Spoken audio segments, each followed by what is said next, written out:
السلام عليكم ورحمة الله وبركاته. سو دhowaad walaalaha meel kastoo aad joogtaan waa idin salaamaya. waa walaashin Safiya Faarax Bandi. inkastoo maalmahan aan idinka maqnaa laakiin today su'aasha la isoo weydiiyey walaalaha isoo weydiiyeen ayaan idinkaga jawaabaya.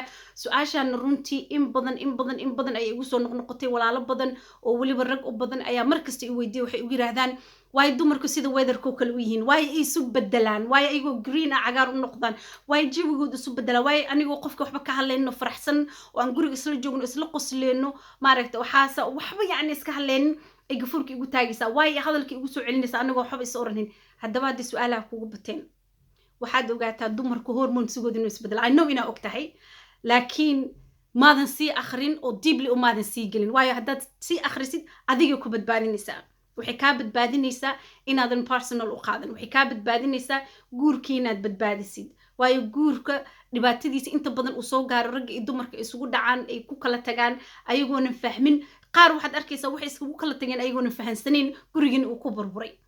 why waxa kugu filan kaliya inaad dib u noqotid oo aad soo baratid science ahaan dumarku maxaa ku dhaca, moodkooda goormuu isbedelaa, jawigooda goormuu isbedelaa markuu dhiiga ku dhaco, markay umusho, markay xaamilada tahay.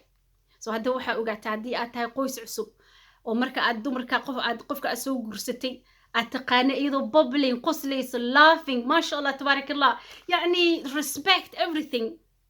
maalintuu dhiiga ku dhaco ama adinkoo 2 bilood ama bil isla jooga aragtidba 3 wiig kadib qoftii oo isbedeshay. soo haddaba lugaha dhulka dhig, research samey, waxaan haysanaa sheekh google, gadaal u noqo, akhri, how can I support, how can I u caawiyaa yacni isbedelkaas kusoo abuurmay. waayo raadintaas aad raadinaysid gurigaaga ayaa badbaadinaysaa. number 1 dulqaadka.